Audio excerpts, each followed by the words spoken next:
Good afternoon. Welcome to the third edition of the EQ Lunch and Learn series. I'm really delighted to have you here. My name is Mucha Mulingo, lead change maker at PTS Africa, the host of this event. And I'm really happy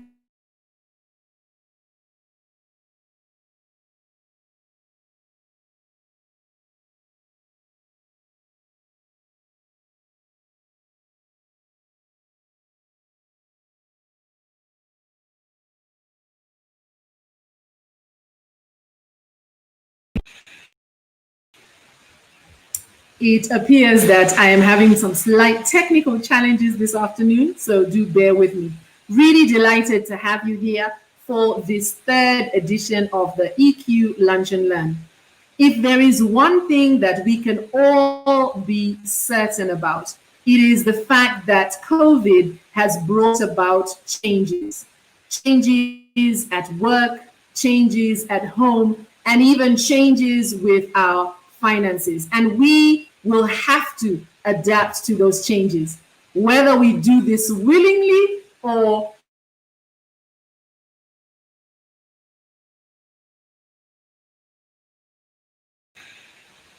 we often fail to make the necessary changes because we are clinging to a past that is comfortable. We're clinging to where we feel we are in control and things are a little more certain. And because of that unwillingness to step into the unknown, we may actually miss out on opportunities. We may not rather stay in an uncomfortable, known situation rather than change to a more comfortable but uncertain situation.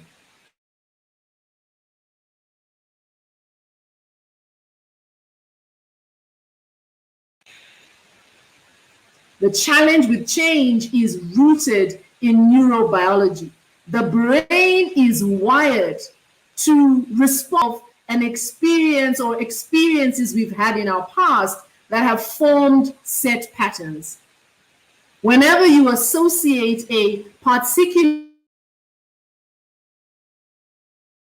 force disconnection, like millions of little threads forming together a very strong rope. And so change requires untangling this rope and rewiring it to form new patterns. And herein lies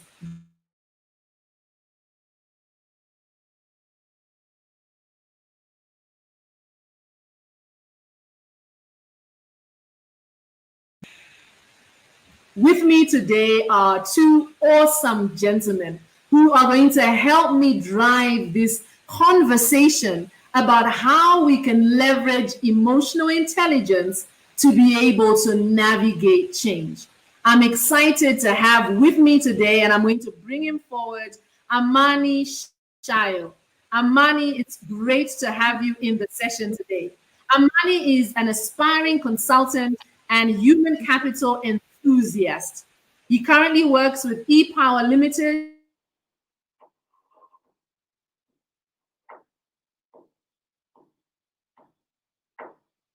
in the space of people. The organization he works for specializes in talent acquisition, learning, personal development, strategic insight, and youth projects. He is passionate about people, innovation, and strategic thinking. Amani has a significant experience supporting various impactful projects at Empower, from setup, planning, designing of tools to be used. He has a significant experience working with young people across the region. He was the country director.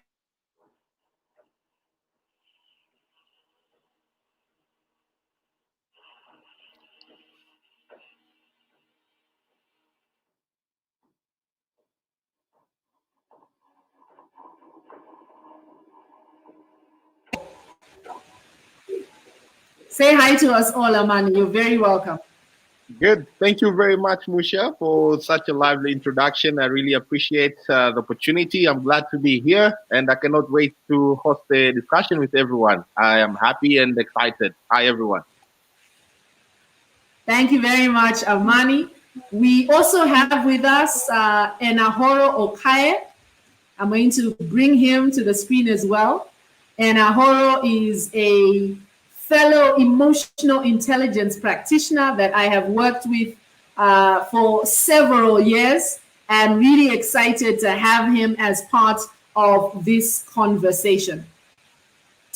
Enahoro is the managing director at Pause.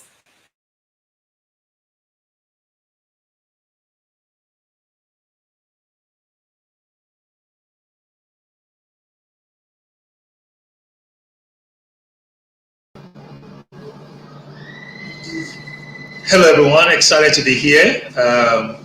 Thank you, Mucha, for bringing up this show. It's a lovely idea and for bringing me on board. Good to see you, Amani. And like I said, we can't wait to begin to dive into all that we have to share today. Thank you very much, Mucha. I'm excited to be here. Excited.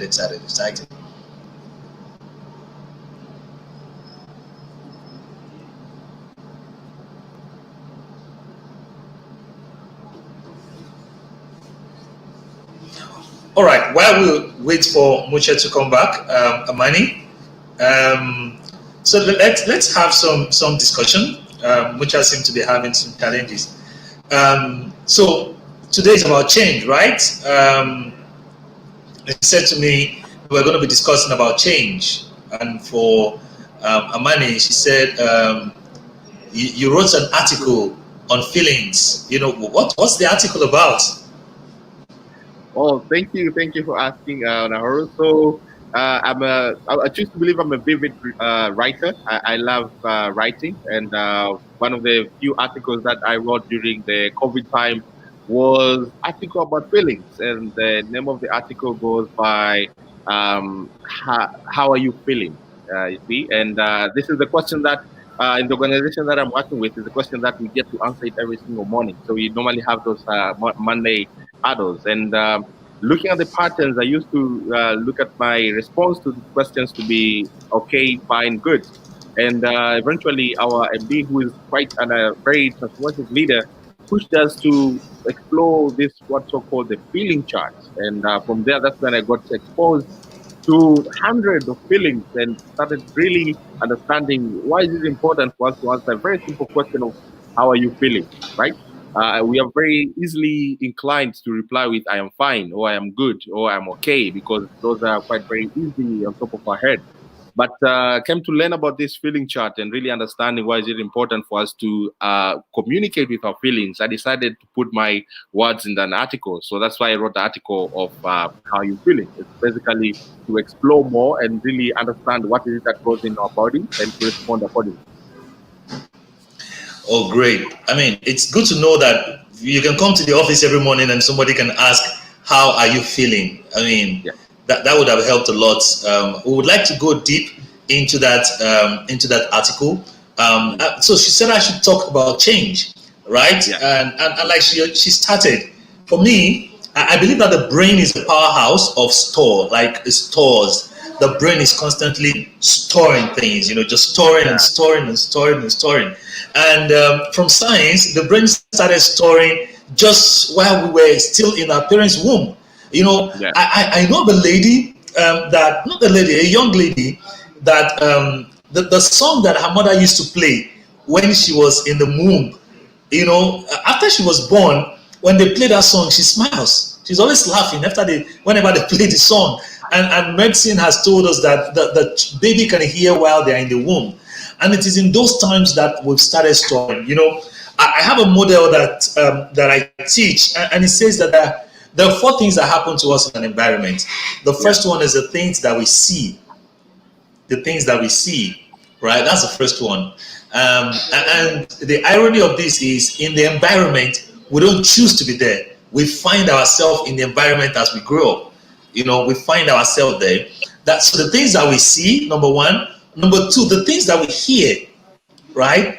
And the things that we see, we don't have choice about it. Just imagine when you were growing up. You just keep seeing things. You just keep seeing your mother. You see cars. You just see everything. You don't have a choice to choose what to see and what not to see. And then the things that we hear, again, as children, we never had choice to choose the things that we hear. We just started to hear. Number three, the experiences that we have as children growing up. And number four, the things that we read. I mean, Amani, did you come about books in your house growing up that you did not buy but you read? I'll say in school. And it made an impact on you.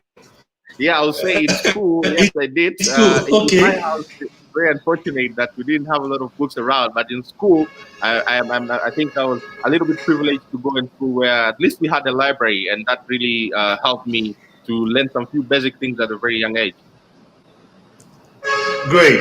And what those four things from my research, what those four things would do, the things you hear, the things you see, the things you read, and the things you experience in an environment you did not choose to be, and that you cannot choose to decide what to see, read, hear, and experience, they all come together and they condense to create your belief system. Yeah. So the truth is, not came with a belief system.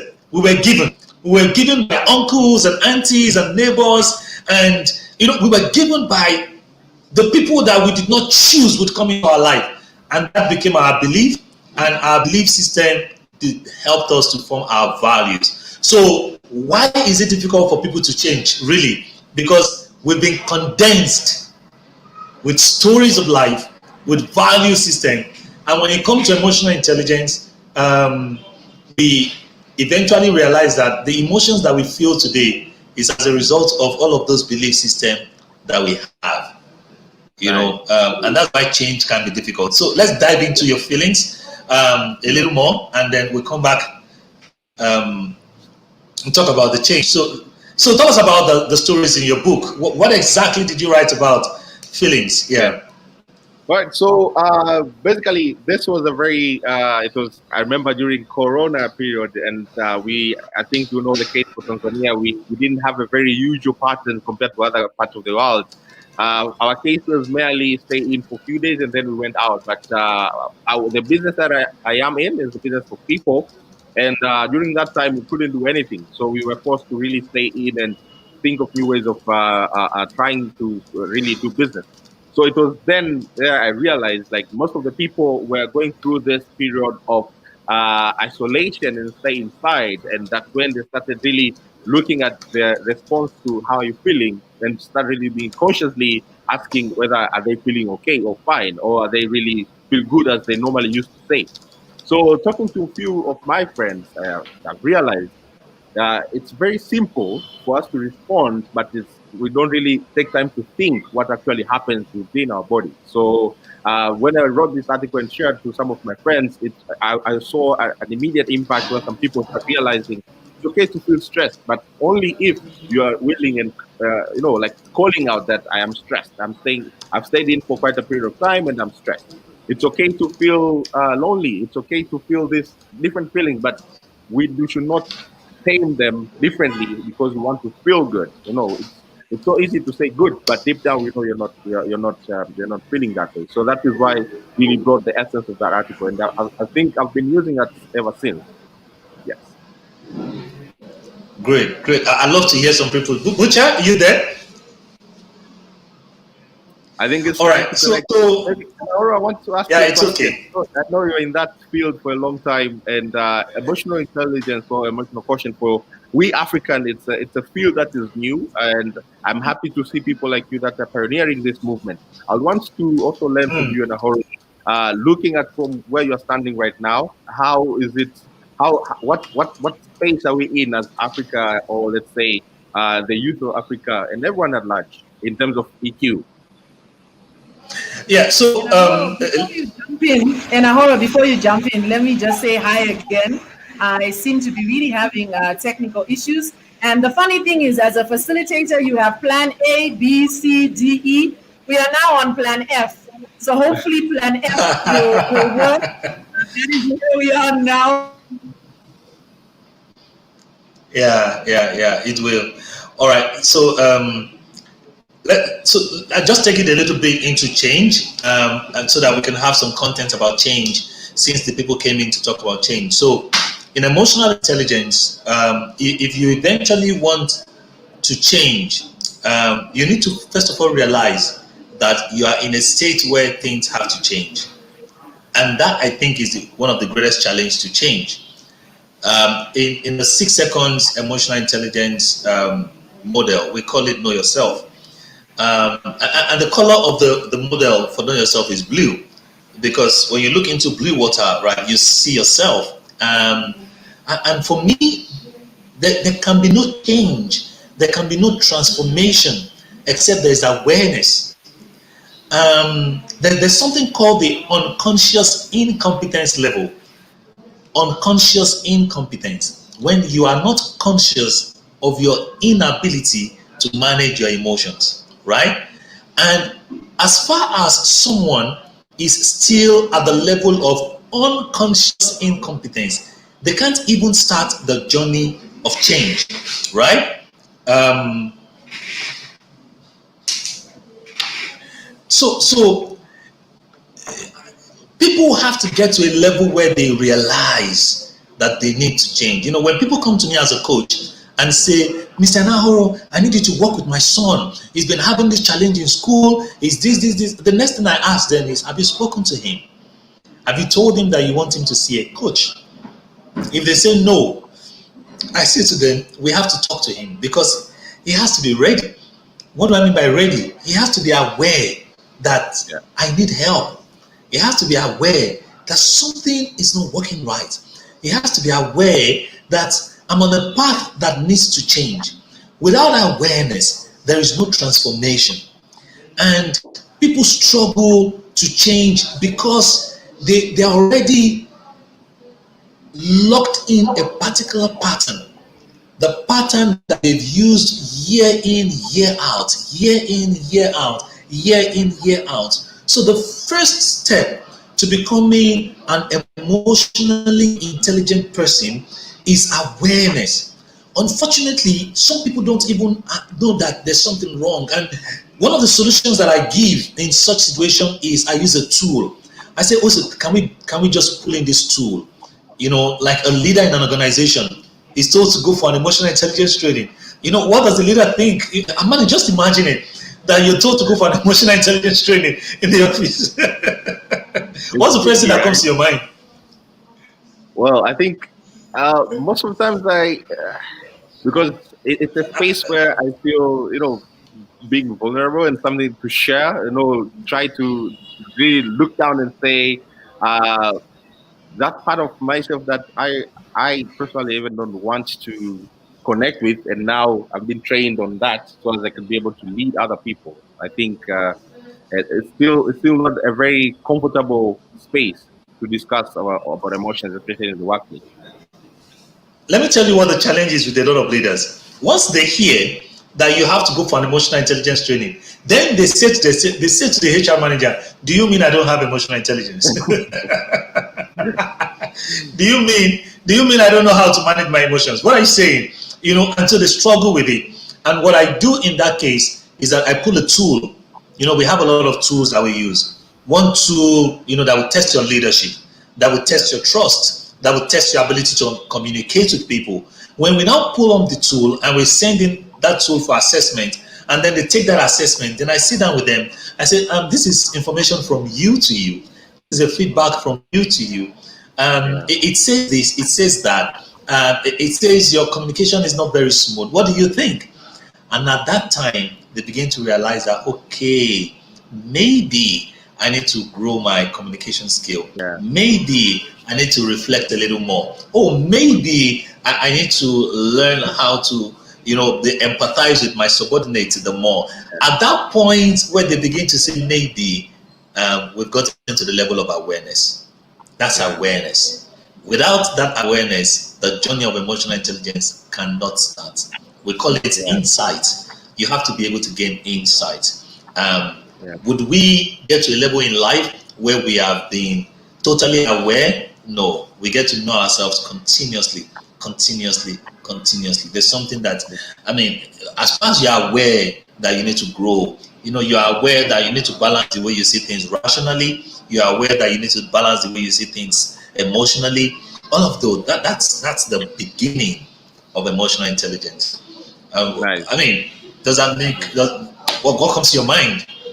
Yeah, I think also I'll reflect on what I'm currently doing. So in the space of human capital here, and most times we insist, or rather, we help organizations to have effective teams. And when we talk about workplace, we normally bring these issues like trust, communications, collaborations. The entire essence of teamwork. Hmm. And for me right now, from what you just shared, I feel we cannot have all these things that comprise teamwork in isolation without talking about emotional intelligence. Because now, if we need to have a successful company, you need people to trust each other, to work together in a very effective and efficient way, to collaborate across departments, and all this requires a high level of emotional intelligence to think, but also to make certain decisions, which has either long-term and short-term impacts. So it's a space that I know it's really important for us to discuss that, especially in the workplace, and for people to actually understand and how they can use it better to leverage in whatever that they want to achieve. Yeah. So talking about feelings, I mean, like you wrote about feelings, when people um, are stuck, Yeah, right, and they are not aware that they need to change something, um, they could begin to have certain types of emotions that make them stuck, right? So, for example, anger is an emotion that gives boldness, but anger can also make us stuck, because you're angry that certain things are blocking you, are not going on your way. And if you're not careful, you fight with that thing with boldness, and you're not able to see the other side, of the yeah, situation. And once you cannot do that, you're not ready for change. And so that's the first step, to be yeah, aware. And it has to do with, again, for example, when you said how are you feeling, as part of your article, one of the questions you want to ask yourself in order to be aware is to say, what am I feeling in this situation? What am I feeling in this situation? Every time you are able to ask yourself that question, what am I feeling? What am I feeling? Why am I feeling? Why am I feeling angry about this situation? Why am I feeling irritated about the situation? Why am I yeah, feeling, overwhelmed about the situation? When someone begins to ask that kind of question, then awareness is coming. Because yeah, whatever we ask ourselves questions, we will get answers. So that's the first step, to change. When somebody is frustrated, one of the emotion that hinders people from changing is frustration. They are frustrated about the laptop. They're frustrated about the change in the office. They're frustrated. If only our leaders can ask ourselves, how can we move people from frustration to excitement? So just imagine this as a leader. And if you're listening today, imagine this as a leader. You're about to make a change in the organization, and people are struggling with that change. Just ask yourself, how can I move them from frustration to excitement? Frustration is an emotion, excitement is an emotion. Once we ask that question, we will get information as a leader about the laptop we're changing, about the software we're changing. How can I move them from awareness, from frustration to excitement? In emotional intelligence, we call that engagement. It means how can I engage people for the change that is coming? How can I engage them? What can I do to pull them in? Oh, we Yeah, can hear I you really now. like, I love the conversation that you're having about change. I think it's a really powerful one. And I just wanted to emphasize, Enahoro, one of the things that you've just said is about the idea that change is an emotional thing. And often as leaders, we focus on the head, we focus on the rational, and we fail to focus on the emotional. We fail to focus on the heart. And so individuals know in their mind that they need to change, but the heart is not convinced. And so what happens is someone is moving forward with their head and being pulled backwards with their heart. I want to ask a question, Amani, and I yeah. want to really help us to continue in this discussion. And thank you so much for the engaging way that you have been conversing. And let me remind those of you who are following us that you can share your questions and we will come to a Q&A portion. So please do share any questions that you have, either for Enahoro or Amani, or any questions at all about leveraging emotional intelligence to drive sustainable change, which is what Enahoro was talking about, this idea of being excited so that you can move forward. Amani, I Yeah. know you and Enahoro spoke a little about the article you wrote. I wanted to ask you, we talk about the idea that emotions either push you towards or pull you away from. Can you expand a little, considering what you shared in your article about being aware of how you're feeling? Can you expand and tell us a bit about what that means when we say emotions either push you towards or pull you away from? Nice. And could you give us an example of an instance for you where you felt your emotions were in this kind of push and pull? Nice. Thank you, Mucho, for that question. To recite back again to that article, there's something that I said. Emotions are just there to serve as data. So we all need data to make a certain decision. And what I personally believe is we use our emotions to communicate with what truly goes in our body. So emotions, they're not output, but rather they're information that we need to check and process so as we can reach a certain outcome. So for me, the issue of whether it pulls you away or it pulls you, so either pull or push you, it really depends on how you process it. So it's a matter of listening inside and really understand what is it that I feel and what you decide to do after that. Then it will determine whether the decision you're going to make will push you away or the decision that you're going to make it will really pull you. So personally, I've been in this constant notion that I am responsible for my own emotions, but rather my emotions are data and they're not defining exactly who I am or what is it that I'm going to do. So I can share quite experiences in, for example, in work area. I remember back in few years, I was in the middle of, I was supposed to make a certain decision, whether to proceed with the organization that I loved so much. I was in a youth organization and I was supposed to decide, do I really want to continue after 6 years dedicating to that organization or I really want to start like a professional job. And it was a very tricky situation because I really loved this as organization. I really felt that I'm in the right space, but um, I was very sure that whether I'm staying, if I'm staying, I'm going to make impact. And I was not very sure of the second side of the coin, where if I'm going to start a job, is it going to be the right job? Am I going to end up in the company that appreciate my contribution? So it was a tricky situation, but I what I did from there is I tried not to pull out my emotions away, but to put them at the center and really understand why is it that I don't want to stay or why is it that I don't want to leave. And I just realized I love one thing. I love working with people. So by listening to my emotions, I love working with people. And my decisions to go away was also proven with what I got from my emotions, which was now served as data. That for me to enjoy my work environment, I need in a space where I work with people and enjoy the immediate impact. So it really helped me to make a decision. And yes, I decided to leave and started a career which I'm really happy where I am right now. So that's just a brief on how I use my emotions as data to make a certain decision. Fantastic. Thank you so much, Amani. I think it's really important that we do the work of ensuring that we are aware of our emotions. There's something you said earlier, Enahoro. You said, and I paraphrase something along the lines of, there is no sustainable change without awareness. There is no sustainable change without awareness. Can you expand a bit about that? Considering what Amani just talked about, this idea that emotions are data, emotions are insight. And I think what I heard Amani say clearly is that emotions are not a directive. So I don't necessarily have to do what my emotions tell me to do.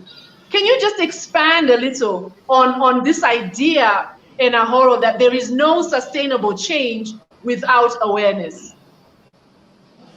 Thank you, Mucha. And Amani, thank you for that deep thought. Um, you know, we say emotions drive people and people drive performance. And You see, the etymology of emotion is mot, M-O-T. Some people say it's mote.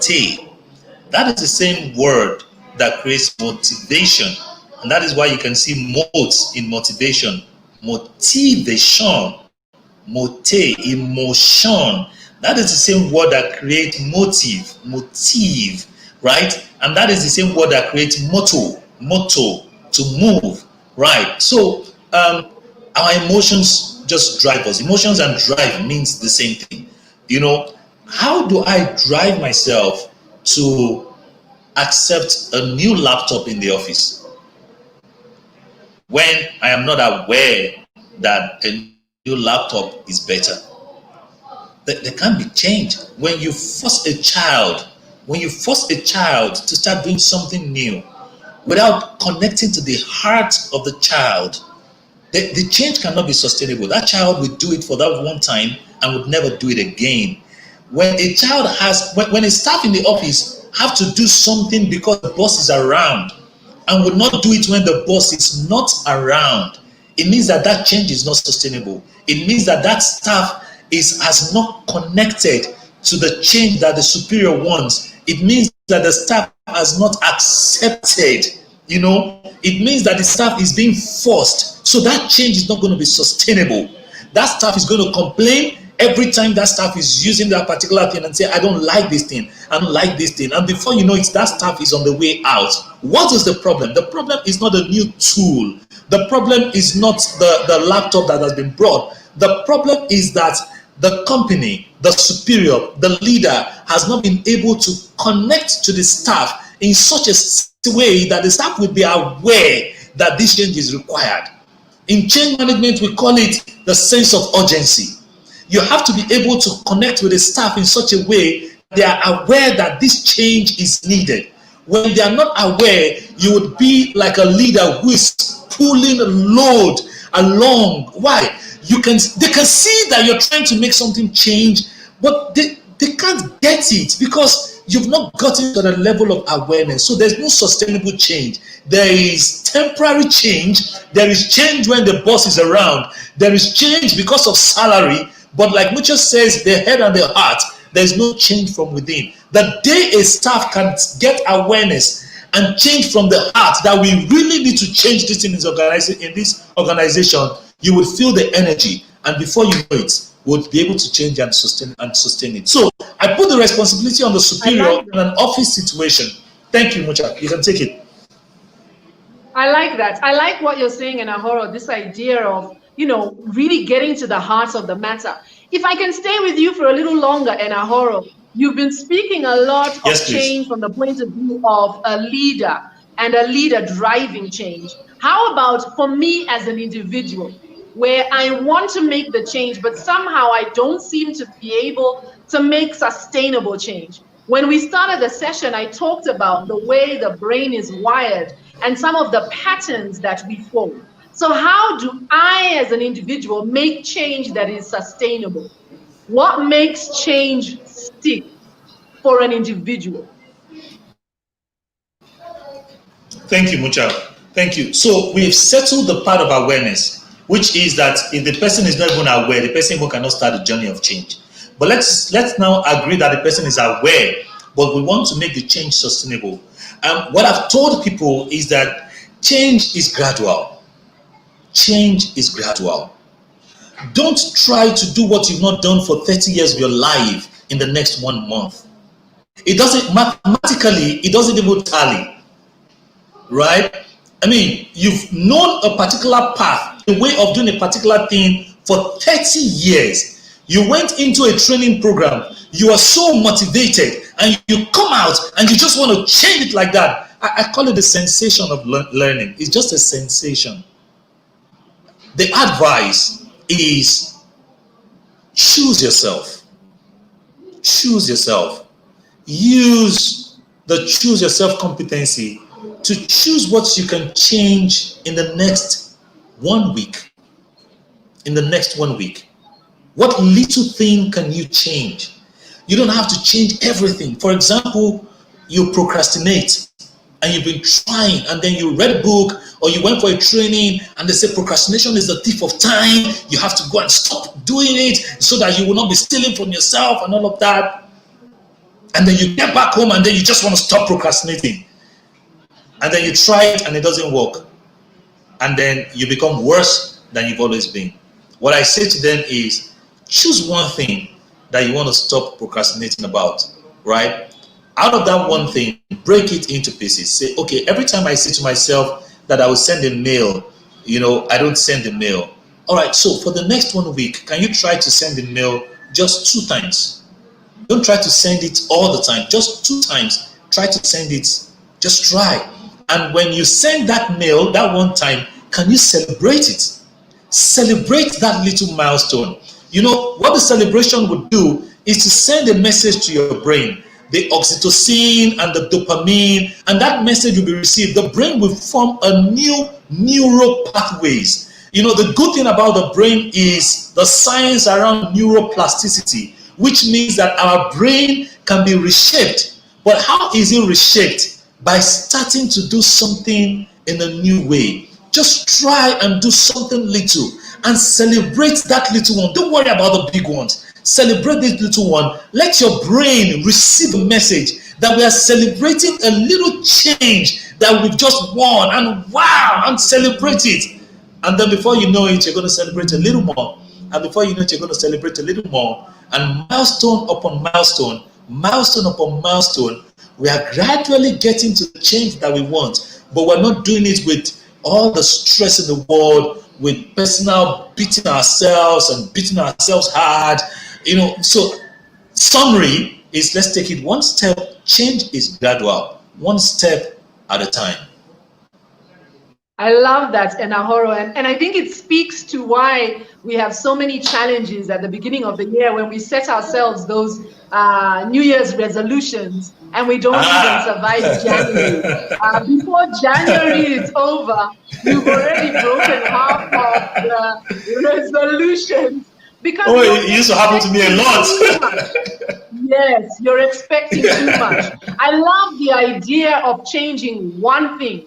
I think that's a really powerful statement, and rewarding yourself for being able to make that change. Amani, when we think about change, the thought that comes to mind is the ability to adapt and building this skill of adaptability.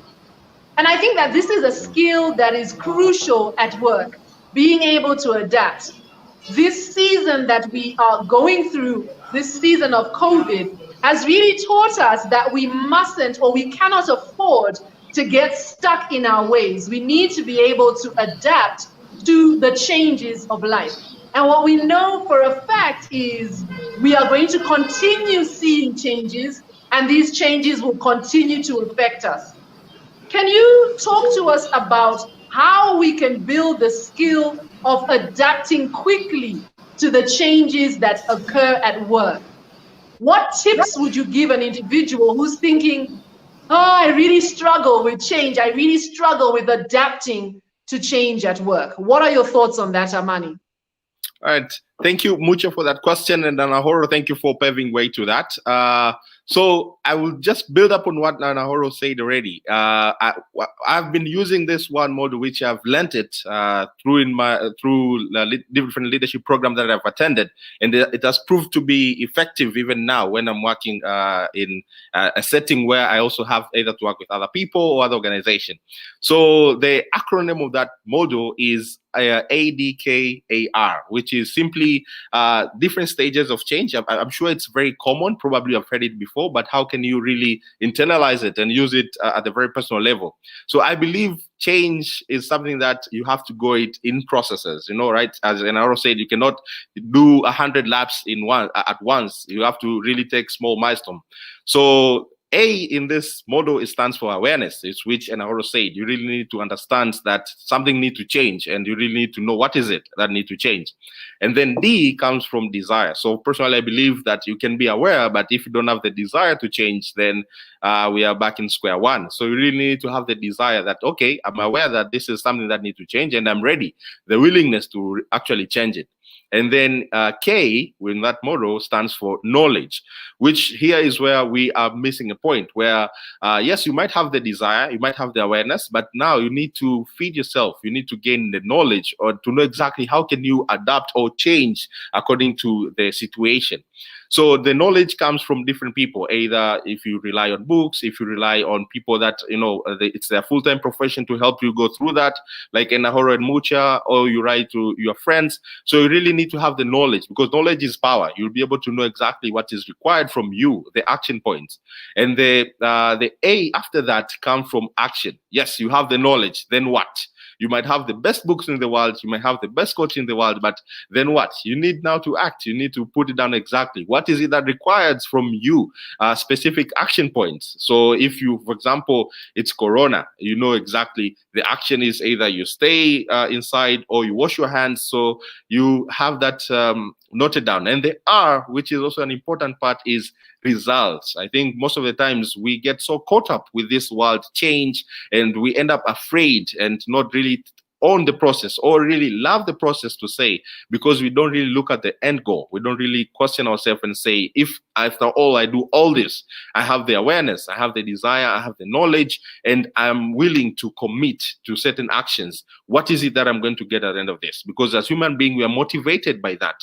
So the reward can be from simple or big rewards. So it's as simple as Corona. When it came, we were all aware, but some people decided not to do anything, and some people did not want to have any information. There was a lot of information going around, and some people decided not to act, and you know what happened to them in terms of results. And we know the opposite side. Those who decided to follow the instructions that we were given with our health providers decided to act accordingly, and they knew if after all they do all that, they are being guaranteed a good health and being safe. So I think this model is something that is simple to use, straight on point, and is something that you can be applicable in different cases, and is something that I've personally been used to adapt, change, but also to go through any situation that happens in my life. Fantastic. Thank you very much, Amani. I really like that. And I love the point that I think you've made that has really reinforced what Enahoro mentioned earlier, this idea of rewarding ourselves. And, I like the thought that it's not enough to know that you need to make the change. There is some emotional element to change. And the emotional part of the brain is actually the one that drives behavior. And so it's not enough to know, as you've said, Amani, I now must act. And that action comes out of the emotional part of the brain, which drives our behavior. And so when we use both rational and emotional, we are then able to act. And I love what you guys keep saying, this idea of rewarding. And Enahoro, you mentioned this earlier, that when I reward, I create a process in the brain that encourages me to do more of what it is that I have been doing. I want to encourage those of you who are tuned into us right now to share any questions that you may have. So if you have any questions on this topic of leveraging emotional intelligence for change, please feel free to share the questions in the comments and we will respond accordingly. If you have a question for a specific person, you can share the specific question, or if it's a general question, then I will apply it to both Amani and Enahoro. I'm seeing some of the comments that are coming through. Thank you so much. Duncan, Atonya, it's great to have you here. Jaspers, Gaddafi, great to have you here. Zippy, we started a little late, apologies for that, but great to have you here. And you're right, Zippy, change is gradual. In order for change to be sustainable, we need to take a gradual approach. David, I see your comment, accepting that change is inevitable is the best way to adapt. So understanding or accepting it in your mind that there's something about change that is just inevitable helps to actually navigate the change. Helen, I see your comment. There is an emotional element to change that drives behavior. The action we take comes out of the emotional part of the brain. This is profound. Thank you. Thank you very much, Helen, and thank you to everyone who is sharing your comments. Please feel free to continue commenting, to share your questions on the chat. I know that Enahoro and Amani will be very happy to answer the questions that you have. Amani, I want to stay with you. And thank you so much for the acronym you shared with us that really helped us to think through the steps: awareness, desire, knowledge, action, all the things that we need to consider as we are navigating change, and also R for results. So ADKAR: awareness, desire, knowledge, action, and results. Thank you so much for sharing those, Amani. Natasha is asking a question, and I'd like to pose this to either of you. We've heard of 21 days to kick a habit. How true is this? Is this a model that you would incorporate in adaptability? So is it true that it takes X number of days? I've heard it said that you need to do something 10,000 times for you to become an expert. Are these statements true as far as, change and adaptability are concerned? And Ahora, I see you've unmuted, so you may want to tackle that first, and then Amani, you can also share your thoughts. Okay, so it will be a good thing if that is a model that works for everybody. It will mean that I want to change something. All I need to do is to try for 21 days. And once I get to the 21st day, wow, I would have changed. That would be a great thing. But we've met people who stopped smoking because they got into one encounter on a particular day. And because that encounter was very heavy on them, they came to a realization and they never smoked again. But they've been trying to stop smoking for years. So sometimes it can be one encounter, sometimes it can be a repetition of things. But is it true that when you do something for 21 days, maybe not 21 days, maybe 30 days, maybe 20 days, but let's say if you do something continuously for a particular period of time, what would have happened is if you are able to do that, then your brain would have received that, oh, this is how we want to be doing things now. So for example, if you always yell back at people that yell at you, right? And you read a book or you listen to Mucha, and we say that there's no need yelling. You can actually communicate by just saying it instead of yelling, and you have options. And then you try it for the first time. And the first time you tried it, it felt like going to the gym. You felt pain in your muscles, right? If you go to the gym. By the way, emotions have muscles. So there are emotional muscles. So you try it for the first time and you feel pain in your heart because you feel like talking back and yelling, but you didn't do it. You feel a sharp pain in your heart. That's okay. When you try it again, the second time, and you try the third time, you will realize that that pain has reduced. Just because you know that I'm driving at something, right? Pain reduces. By the time you try the sixth time, you withhold from yelling, but you don't feel any pain anymore. Oh, a new person has been born. Change has happened. When that can happen 21 times, that can happen 6 times, that can happen 20 times. But the day you start changing the way you do a particular thing, your brain receives the message. The thalamus receives the message. And the thalamus begins to take the message to the cortex rather than to the amygdala. It means that the thalamus begins to help you to think contextually rather than take it to the amygdala where you act. I believe that change begins to happen the day you start doing something new. But the more you do it, the more you consolidate, and the more you consolidate. And does that give credence to 21 days? Well, the answer is yes. So try it for 21 days. By the 21st day, the brain would have listened to so much, and the brain would have said, you know what, I accept this new way. And the good thing about the brain is after you teach it to do something, it begins to do it for you automatically. Thank you, Enahoro. I love that insight. Amani, your thoughts on the same question? Well, I think it's more or less what Enahoro already said, and I'm really happy that we share the same insight on that. What I believe is there are two things. There are what you can control and what you can influence. So, for example, if you want to gain muscles, right? If you want to gain muscle, you can influence, yes, that, but you can, it's an outcome, like it's an outcome. It's a result of you committing, waking up early. For example, if you want to do morning workouts, go to the gym, eating healthy, and avoid stuff that will limit you from the goal.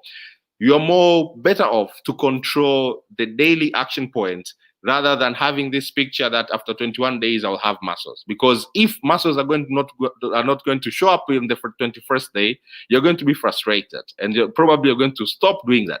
But you know for sure that if I wake up every single day and I do 1, 2, 3, this might happen. And for sure, you increase the probability for being consistent on it, then you'll be successful. Because the action points, the combination of all these small action points are what result to change of behavior. Because we grew up with some of these behaviors. We are not going to take 21 days to change a behavior that we have been doing for over 20, 30 years. So how about we not focus on that bigger picture, not to let it go completely, but rather we have that as a motivation, and we say, yes, I'll take full ownership and own my commitment in waking up every single day and make a certain decision that will make me get closer to that bigger picture.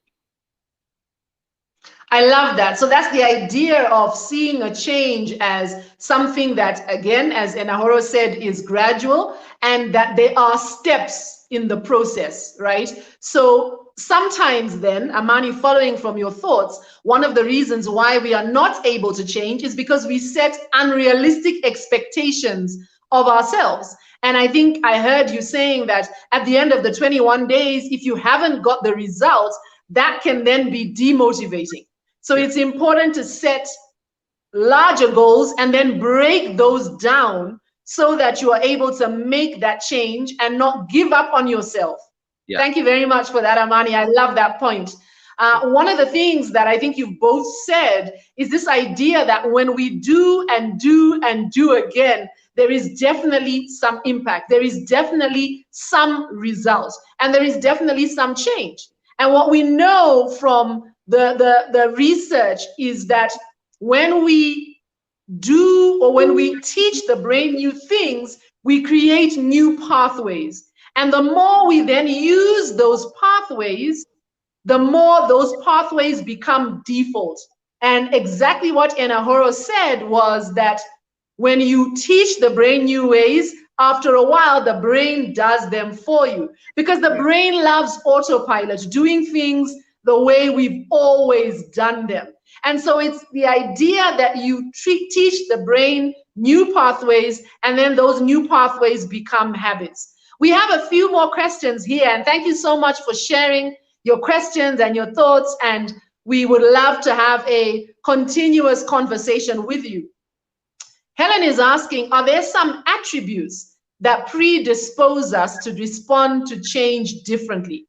Are there some attributes that predispose us to respond to change differently? What are your thoughts on that?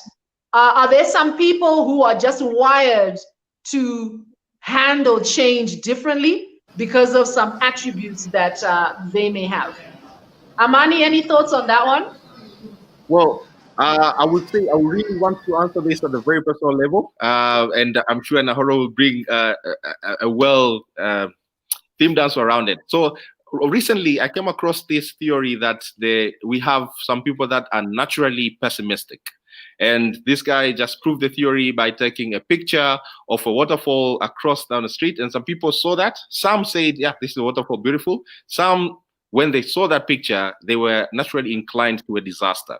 So I would say, yes, I personally believe that there are people that they might struggle going through change because of different reasons, maybe upbringing, and that can be a tough one. Some things are imposed in our mind because of culture, some things are imposed in our mind because of so many things. But also change as a theory itself, when you look at change from an emotional perspective, there are stages. So naturally, human beings, our natural instinct is denial. And some people stay in that stage for a longer period of time. Some people go in that stage faster, which now what triggers you to go either faster or stuck there? Things like knowledge. Some people stay there for a long time because simply they don't have the knowledge on how to unstuck in that particular situation. So the environment really depends with so many factors, and I believe that factors can either be the place that you are at, your upbringing, what you already know, who you talk to, and natural instincts as a human being, and all these factors are combination. But such spaces like this now, like this platform that now expose us to all these things, like the tool, like the Choose Yourself tool, like the AGDA tool, and really help us to position ourselves when when we're required to make a change, then you have all this knowledge, and knowledge is power. You'll be able to move through that stage as fast as you can, as quick as you can, and achieve the objective that you want.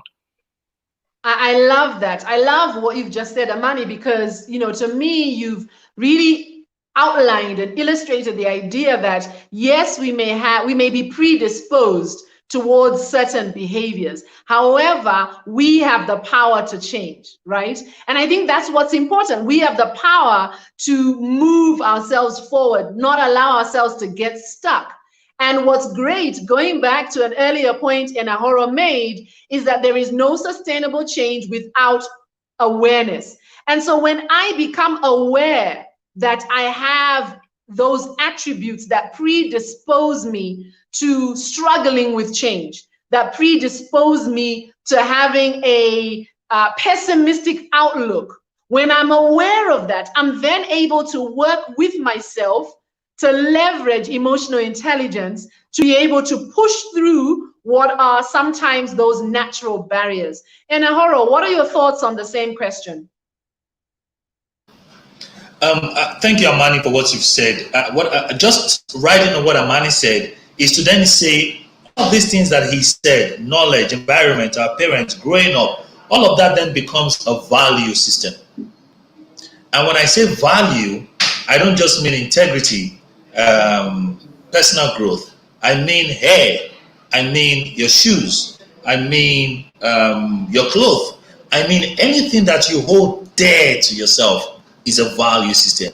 And because you hold it dear to yourself, you are now already predisposed to not wanting to change what you hold dear to yourself. You then hear yourself say, I will never, I cannot, I will not in my lifetime. No, and I say to people, the greatest awareness you can ever have is when you hear yourself say things like, I will not, I will never, I can't, because the truth is you will.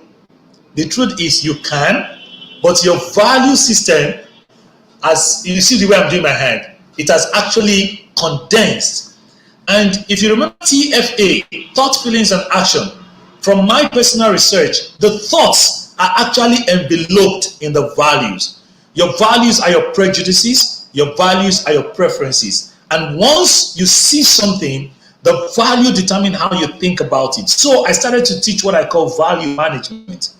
Value management to help people change, which is don't hold on to your values, manage your values, which means management, management is addition and subtraction, add to, remove from. So you can add to it, you can remove from it without losing it. Means that with this person, this is how you want to deploy your integrity. With that person, that is how you want to deploy integrity, but it is still integrity. And so you're not saying that I have integrity, I am not going to do this, I'm not going to do that. But you know that with this person, looking at who they are, understanding the situation that we are in, this is how I explain my integrity. And with the other person, this is how I want to explain it. When you begin to manage your values, then everything that you've been predisposed with, you'll begin to melt them like ice because they are just condensed. They can be melted.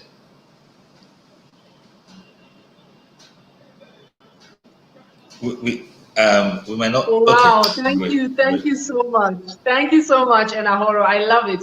I love this conversation that we're having. Thank you so much for your insights, Enahoro and Amani, and thank you for your questions and your comments. I have another question again from Helen. We have issues of mental health, for example, depression at the workplace. How do you manage change with the knowledge that people at work will respond to that change differently? And Ahoro, what are your thoughts? How do you manage change with the knowledge that people respond differently? So I think the answer is in the question. You already know that people will respond differently. So the question is, what are your options? And in emotional intelligence, we call that choose yourself. What are your options? You already know. I mean, that's a great thing. You already know that they're going to respond differently. And I think that is power. You are aware of what is going to come. There's something called reaction cycle in emotional intelligence, which means I know that if I get home, food is not going to be ready. and I don't want to get home and get irritated that food is not going to be ready. So what do?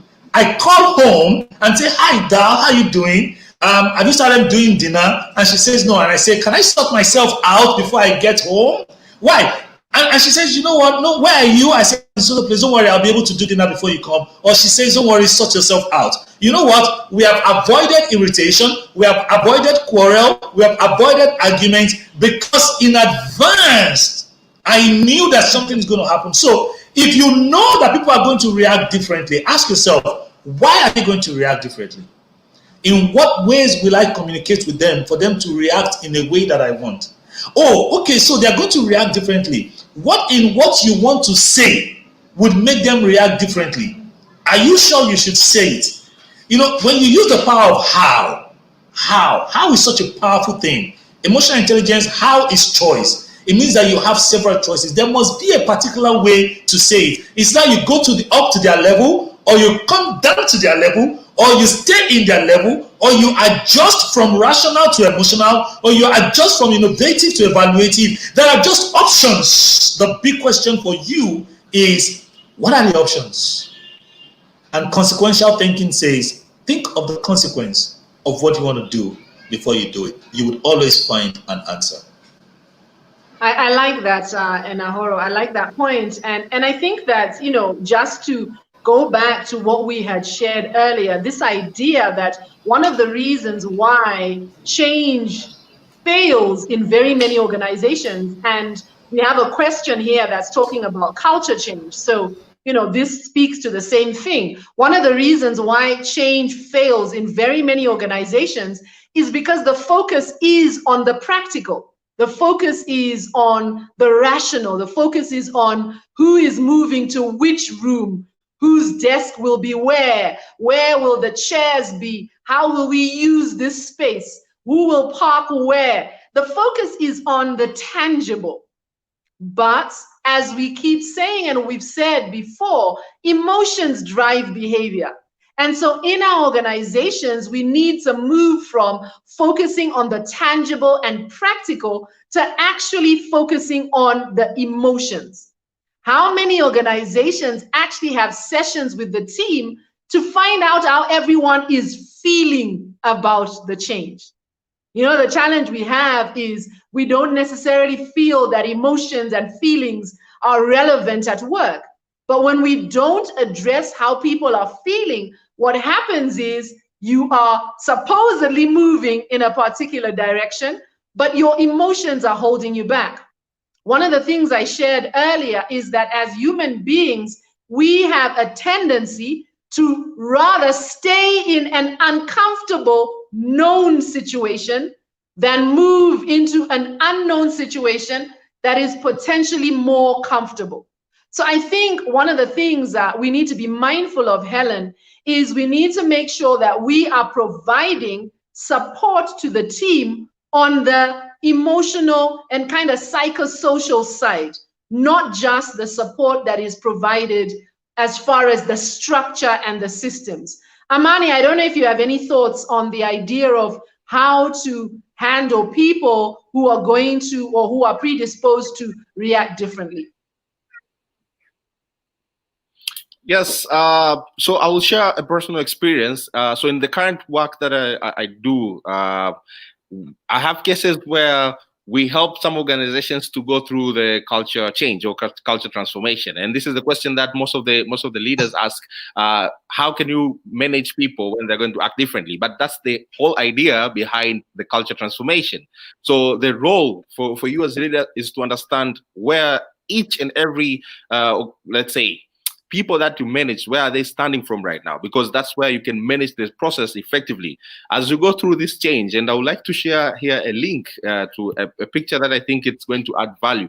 There are a few stages, and change is something, it's an area that has been overly explored. They have quite a large number of books out there that you can read, but I believe in simplicity. And one of the stages that I personally think they are more effective in managing change is to challenge the status quo, which that is the first one, and then we go to disruption, which now, okay, we are ready to go about this change and what we're going to do. And the third stage is exploration, and the last stage is rebuilding. And when we look at all these stages, there are feelings that underline them. So on challenge the status quo, you have people that they will deny and people that they will be shocked.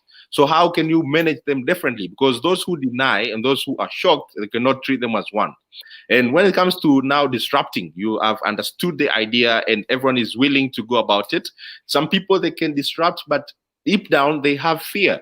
And other people, they can disrupt, but deep down they have anger. And other people, they have frustration. So there are already 3 different categories of people that you have to manage.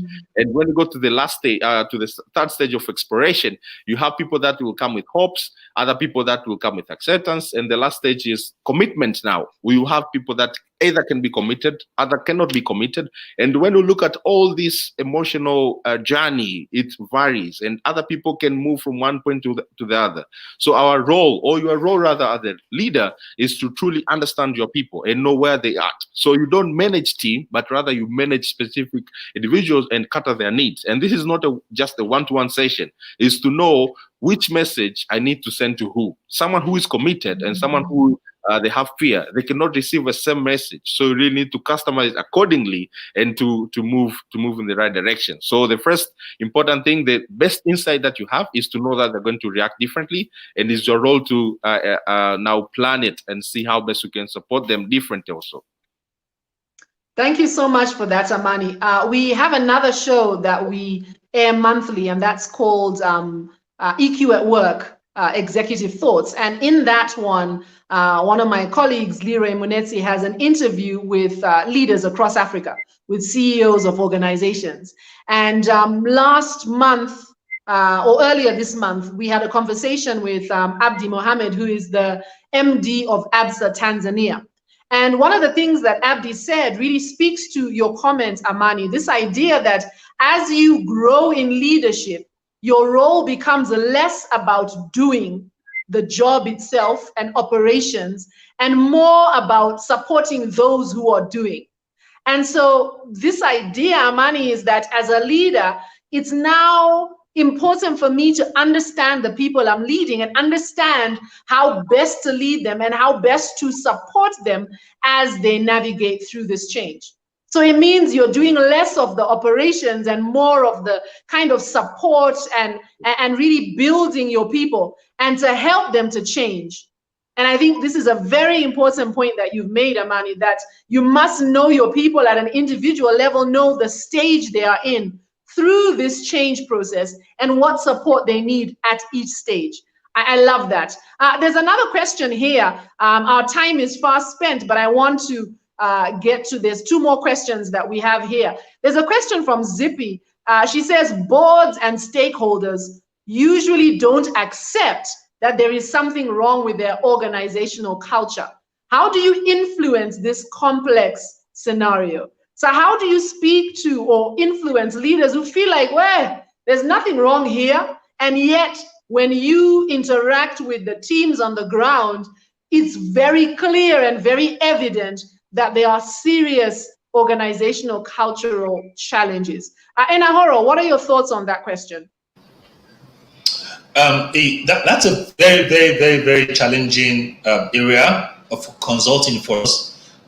Mucha, you remember the team vital signs and the organizational vital signs that we use? One of the things I've realized is that until the MD, until the board get to a level where they know that there's something wrong, you almost cannot do anything. In fact, if you try to influence, to tell them, to show them, they might fight with you. You know, they might come attack you. So if you're a human resource manager, one of the things I would advise you to do is to speak with numbers. Speak with numbers. Every time you're going to do your report, don't do reports saying people are not happy, people are not doing what they're supposed to do. No, come with numbers and data and say over the last 3 months, we've lost 2 staff, we've lost $500,000, we've lost this because we have not been able to ensure that our performance management system should be in place. Our culture of not measuring performance, it is costing us this on a monthly basis in terms of cost. And God help you that the company is concerned with cost. There are organizations that I know, they're not concerned with cost. The money that comes into the organization is like a tap of water that has been opened. In Nigeria, and the people that are in the oil sector, for example, before now, the people that are in the marine sector before now, no matter how terrible the organization is, they are making money.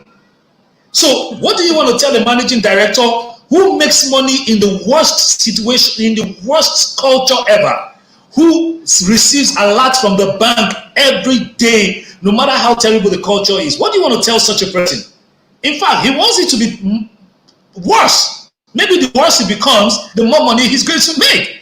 So until until the MD gets to a level where they feel the pain of money, number one, until they lose a very important staff, that gets into their system, or until the HR manager and the leaders begin to speak with numbers, say that, show data, show numbers. Don't speak emotionally. In this case, you have to speak with rational data, right? Turn your emotional data into rational data. Say, because people are not excited about this situation in the office, we are losing so percentage of engagement.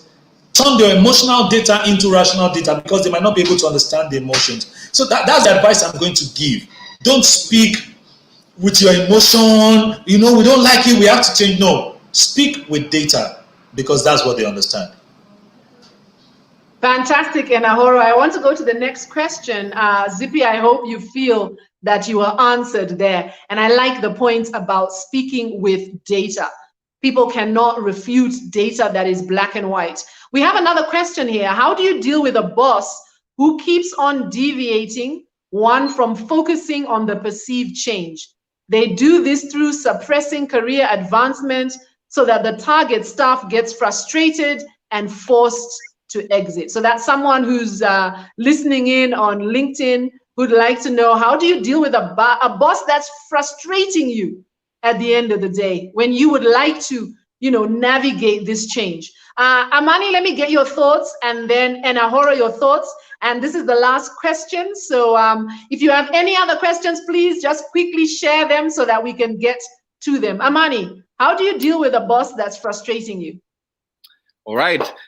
So first, I would say I truly believe that there's no blueprint of change. So whatever that I'm going to say is not something that's going to be implemented every time. So you really have to adapt it accordingly to the case. So I really believe in the power of speaking up also. Speak up, which this is something that I really encourage everyone in this room to try doing it. And by speaking up, it means understanding first your situation. Where are you sitting at right now in terms of, yes, you think this boss, because sometimes it can be a perceived reality. You think this boss is limiting a certain change by doing 1, 2, 3, 4. Can you state it down? Can it be clear? Because lack of clarity is the beginning of confusion. Maybe that boss doesn't even know that they're causing whatever that you're saying they're causing. So write it down, and also again put it back. Can you prove it with data? And it's not a situation where we're telling you to go back and prove your case, but rather it's a situation of, these are my KPIs. I've tried and I've achieved 1, 2, 3, 4, and from this I have added value in this amount, or I've added value in this area, and from this I would want a certain either recognition or commit or rather a recognition or a certain reward from your boss. So once we are able to have our facts right and we are clear exactly what is it that we want, then you can communicate. And by communicating does not necessarily mean you communicate to the exact same person who is causing trouble. So there's no any company that is living in isolation. So yes, he or she is your boss, but I truly believe that there might be a mechanism for you to air out your message. You can go straight to that person and communicate with facts and data and present exactly, this is what I'm doing, this is the value I'm adding, and this is what I feel is not right. And you can have a discussion there. If it's not going to be helpful, I'm sure you can, with that information that you have, you can use alternative channels for you to air out your voice. But yeah, let's try as much as we can to speak up and avoid constructive reality where we think so it becomes, but rather we act with data. I love that. Thank you very much for that. And I think it's really important that we do speak out. Often we are held back by our fears of losing your job, for example. But one of the biggest challenges we're facing in organizations, and Helen, spoke to this earlier, is some of the mental illness that we are seeing in organizations. And some of that is because individuals are working in spaces that are toxic and they feel that they can't do anything about it. I think it's really important to endeavor as much as possible to ask yourself what options exist so that you can get yourself out of environments or settings where you are not thriving. We work for far too long in our lives to work in a space that's miserable. And so, what I would add to the comments you've made, Amani, is the idea that we must constantly be pushing ourselves and asking ourselves if this is the right space to be in. We may fear to try new things because we feel like, for example, right now, who's hiring during COVID? I can't apply for another job. But you'll be surprised that there's someone who actually just got hired. Right? So I think we need to really explore the options that are available. And Ahoro, what are your thoughts on that question? Any comment you would add? Just to add to everything that Amani has said, so the word, I'm sure Zippy does not mean what I want to say, or the LinkedIn user. We don't deal with our bosses. We don't deal with them. We try to understand them. And we try to align with what they're doing. If somebody is trying to frustrate you and your EQ is not at the level where you can manage the person, it's also a choice to leave. They're trying to frustrate you to exit. There's a limit to where you can fight. I mean, politically, we don't know what's happening in that organization. We don't know the kind of power that person actually have. If that person has got real power beyond the organogram of the organization, and you are actually feeling really frustrated, you wake up in the morning and the first thing that comes to your mind is this boss and the terrible thing that's going to happen in the office, and you are having a bad day, and you've seen that you cannot manage this person, you cannot influence this person. The more you try, the worse it becomes. Honestly, leaving is an option and looking for somewhere else to go. If you're not celebrated where you are and you don't have the capacity to influence the celebration, and you're doing your best and you wake up every morning sad, depressed, options are always available. Leaving is also an option. Don't feel like a weak person when you choose to leave such an environment that you cannot influence. No, that is strength. That is power to come to a level where you are aware that this is beyond me. Sometimes something is beyond your capacity. We have to own up to it that this is beyond my capacity. I mean, you cannot put a 12 kVA load on a 5 kVA generator. It won't work. It will try to work and then it won't work anymore. You understand? So know what you can carry. Know the capacity that you have. Never think of the idea of dealing with a boss. Try to influence. To influence a boss, the first step to influence is care. You have to care for that person. Are you ready to do that? To influence somebody, the next step is that you have to validate what they're doing, accept them for who they are. And then the next step is to begin to deposit something into their life. If you're not ready for it, before you even begin to ask for a withdrawal, if you're not ready to go through the journey, exiting a place that is more toxic than your capacity is actually a choice that you should make. Wow, fantastic. Thank you so much for sharing, Inahoro. And yes, you're so right. And I think Zippy has echoed it in the chat. Leaving is a healthy option. At the end of the day, we need to look after ourselves. And that may mean looking at our environment and removing ourselves from an environment that is causing you to feel pressure that could potentially have permanent repercussions. It's amazing how time flies when you're having fun. We are coming to the end of our time together. What I'd like to do is just really ask you to share a parting shot.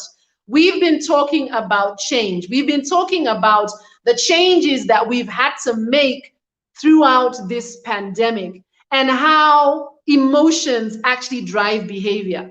And really, we've been talking about this idea that we can leverage emotional intelligence to drive sustainable change. In light of that, in light of this idea of leveraging emotional intelligence to drive sustainable change, what is your parting shot? I'm happy to go with either of you, whoever would like to go first. Please, can you share your parting shot with us?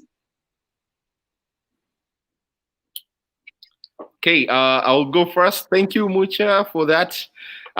So first, if there's anything that you want to put it very dear to your heart, is emotions are data. So make sure you use that data to make decisions that are for you and work best for you.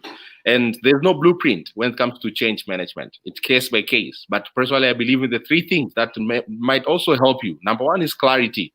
Clarity, understand exactly what is it that needs to change. And after you have understood it and you're willing to go about through that journey, then takes you to the second thing, which now is deliberate action. Can you deliberately decide that you're going to put in the work? Because it's not going to happen just like that. So anything, you need to put deliberate action for you to know exactly this is what required from me and I'm going to commit to do it. And by deliberate action, stop being a victim to yourself. So you put your emotions aside and behaviors, and you as a person, don't do your victims yourself. And the last is the result. We are driven with a bigger picture. What is it that is going to change if you do what you're supposed to do? So clarity, deliberate action, and the desired result that you want. So from here, I believe you can go through and everything and enjoy. This is it. Change is beautiful. Fantastic. Thank you so much, Amani, for those insights. And Ahoro, your parting shot? We are where we are in the world today because of change. There would have been no airplane if some people did not think about changing the way we transport ourselves. There would have been no computer if somebody didn't think of changing the way we write letters. There would have been no new things. The world is advancing simply because some people are daring to change something. Change is a beautiful thing. It's a lovely thing. Evolution itself is tied to change. If you want to get better, if you want to live a better life, you should be ready to accept change. It's a beautiful thing. That's the only way we can grow. We change from crawling to walking, and that's just life. Life in itself is about change.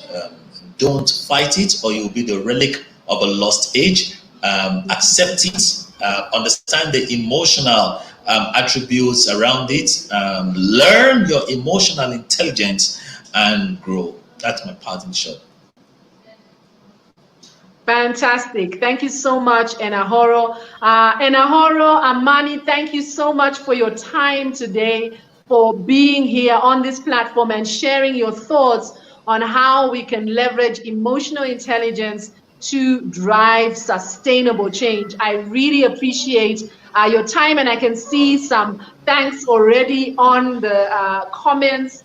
Zippy says, thanks for having us. Helen says, thanks, and Amani and Mucha, for such an informative session. So thank you very much. For those of you who are with us, I'm appreciating Amani and Enahoro on your behalf. So thank you very much, gentlemen, for being with us today. And I'm going to release you at this point. So thank you so much for your time and for contributing to this amazing conversation. I want to conclude today because we want to make sure that we allow you to continue with your day by inviting you to join our Facebook group.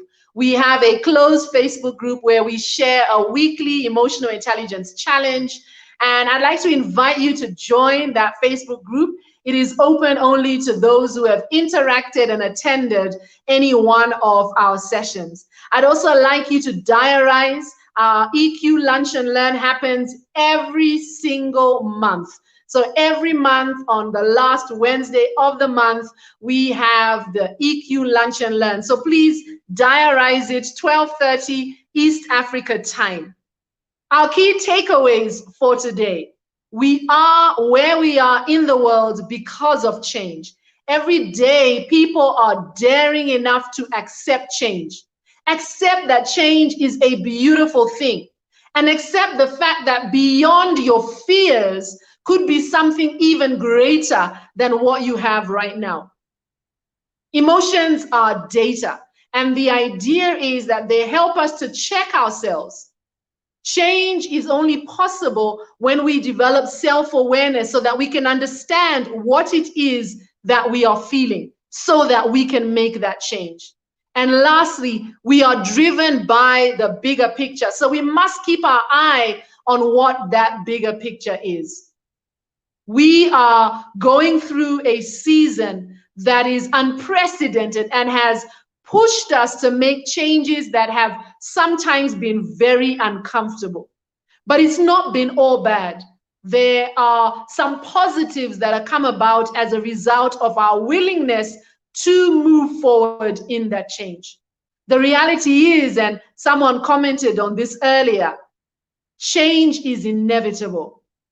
So the question is, will you stay stuck where you are, or will you move forward and embrace the change? Reminding yourself that what is on the other side of the change could actually be better. Emotional intelligence is about being more aware, more intentional, and more purposeful.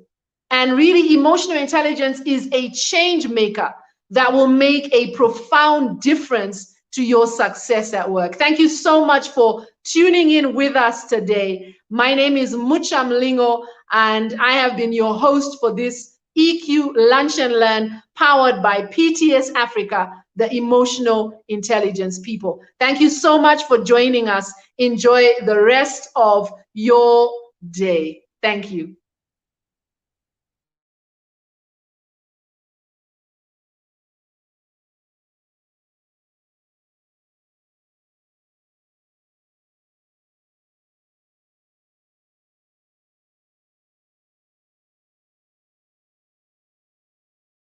Thank you very much, and goodbye.